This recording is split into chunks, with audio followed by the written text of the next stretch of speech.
James Pearce was selected by the Atlanta Falcons in the first round of the 2025 NFL Draft Thursday night. He was the 26th pick. There were a lot of questions about where he would go after being a projected number 1 pick by some people a year ago. What do you make of James Pearce going all the way down to the 26th pick in the NFL Draft? So here's the tough part, right? Everybody, I see a lot of people, and I have friends in the media. One of my best friends in the media is like, James Pearce didn't do anything. He just doesn't like to talk to the media. That's why I fell. It's not true, man. Like, there were some legitimate character concerns. The problem is, I knew dudes in the late 90s, early 2000s over there that did the same exact stuff. Frankly, far worse stuff, and they had very productive careers in the National Football League that James Pearce did. It wasn't like he ever got arrested. Now, were there problems where people were called? Yeah, maybe that happened. And the biggest thing is the difference is today's young people are just spectacular kids. They don't get in trouble. They don't have problems. They go to class. They get their diplomas. Like they are not what a football player was in the 90s and 2000s. And James Pearce was more like what a football player was in the 90s and 2000s. He also freelanced. He did whatever he wanted to do. The breakdown by Louis Riddick I thought was perfect. When James Pearce wants to set an edge and run and against run schemes, he's a lead at it. But it's when he wants to, right? Like that's he did kind of just whatever he wanted to do. I'll just tell you, I've been told by 30 people. He tried to say I'm not going back into the Ohio State game because they did, because I'm a first round pick. And Tennessee convinced him to go back in, and he's not the first kid that's done something dumb like that, right? But again, things that happened all the time in the late 90s while Tennessee was winning national titles. James Pearce acted like one of those kind of athletes, and you don't see that anymore.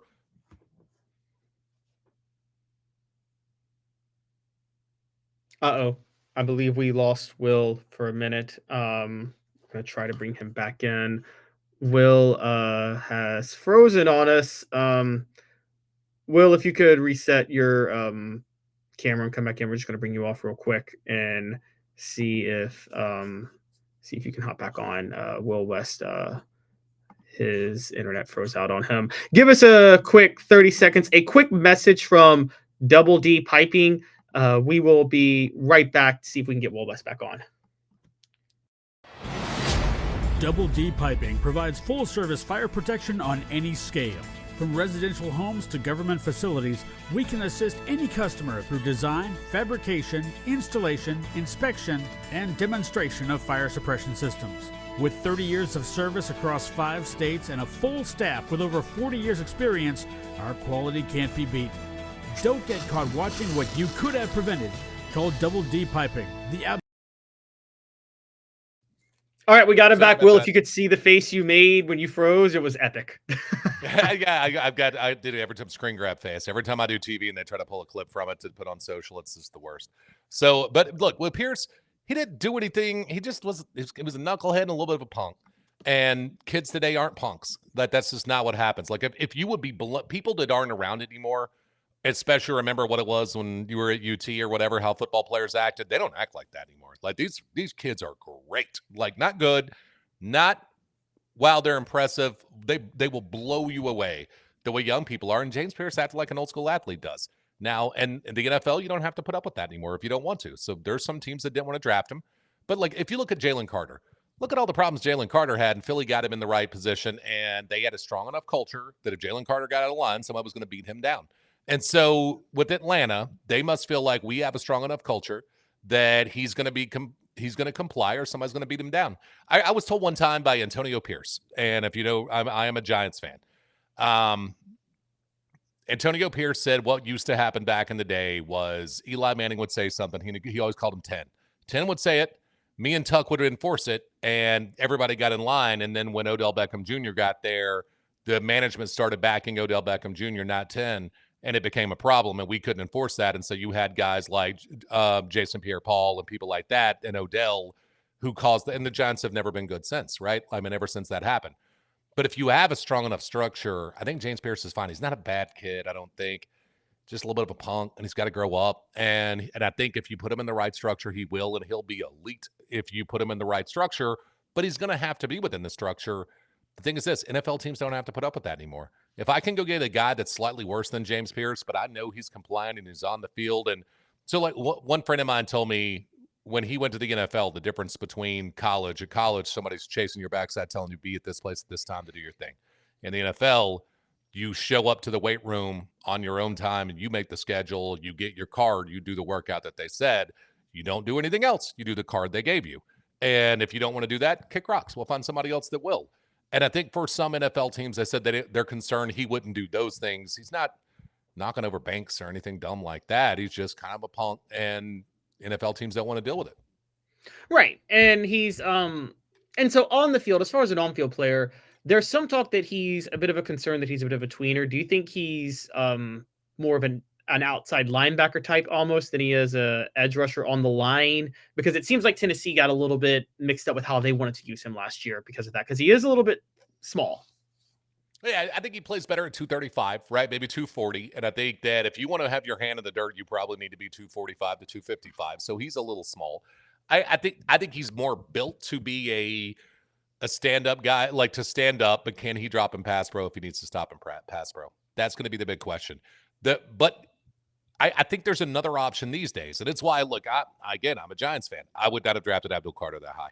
I don't think edge offers the same value that it used to unless that guy's TJ Watt, because Myles Garrett was a generational player last year, and his team won 3 games. Like they just don't affect the game that way anymore. But look at Philadelphia. Philadelphia rotates 5 guys at the defensive end position, and they crush people.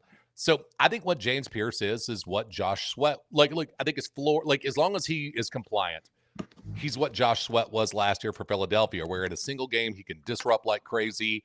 But I'd rather have him more as a rotational edge piece as opposed to being a guy who's out there all 3 downs. Otherwise, I think he has to play in space, and I don't know if he can drop in a pass coverage well enough.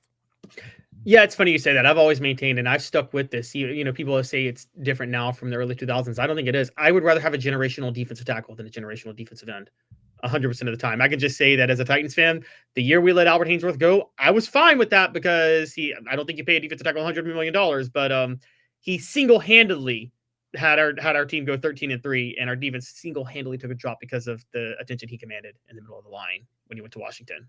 And so I'm totally with you on that.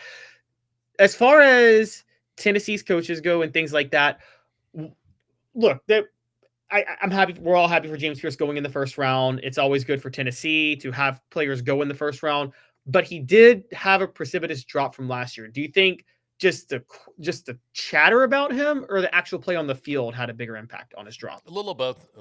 I think that, look, you can watch the Diego Pavia touchdown at the beginning of the Vanderbilt game. He just freelanced, did whatever he wanted to. Wouldn't play within the system. Like, I want to get after the quarterback. I'm not here to set an edge. And he got smoked because of it, right? And he was fast enough to make up for some of that sometimes. But I think, look, scouts are watching. They're over-watching your tape when you're a guy who a lot of people thought might be the number 1 player in the draft. And when they see things like that, they're going to say, nope, not the number 1 player in the draft. And then that's going to cause you to drop. Tennessee's coaches also have to be honest about a guy.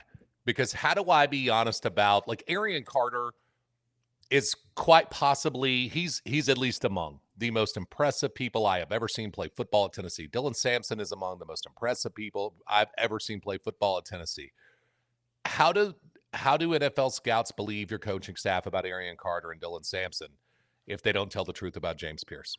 I think there's a little bit of that they have to tell the truth about. You're not trying to dog a kid. You're not doing what Brian Kelly did to some of his players and stuff like that came out that when he was at Notre Dame, he would dog his players if they left early because he wanted them to stay another year.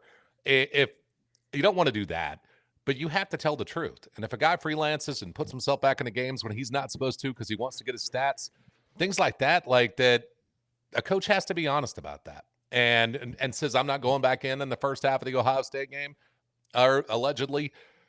Coaches have to be honest about that with NFL scouts, and it's going to cause a lot of teams to say, nope. Now, all it takes is one team to draft you. And the Atlanta Falcons were a team that were willing to say, we think we can look. And James Pearce went way out of his way to rehab his image. I think while he was doing that, there was one other incident where he showed his backside and security and not even him, his friend showed his backside and security got called. And I know that made its way to some NFL teams. And that was while he was rehabbing his image. So there were just teams that were never going to take James Pearce. But again, it's not like he's doing anything that crazy. I mean, do we remember Najee Davenport? They used to call him Dookie Davenport. And do we remember why they called him Dookie Davenport? He busted into a girl's dorm at University of Miami and took a dump at her clothes hamper. So his nickname was Dookie Davenport in the NFL forever, right? Like that's James Pearce isn't doing that stuff, but he showed his backside. And I also think he surrounds himself with people who also show their backside even worse because they're with James Pearce. Yeah, I could see that. It's I did not know that about Najee Davenport. All my mind just went to Odell Beckham Jr. I'm not going to get into what Odell Beckham Jr. got caught doing, but we all know, those who know. We found out why he's a number 2 receiver. Just put it that way. But yeah. So look, I'm mostly with you, and it's funny. It's the same with like references for a job in any profession, right? References can't lie about you because they're not going to be taken seriously when they want to praise somebody else. I mean, my college professors, if I asked, they would tell us, they're like, I'm not going to lie if you use me as a reference. You can use me, but I'm not going to lie.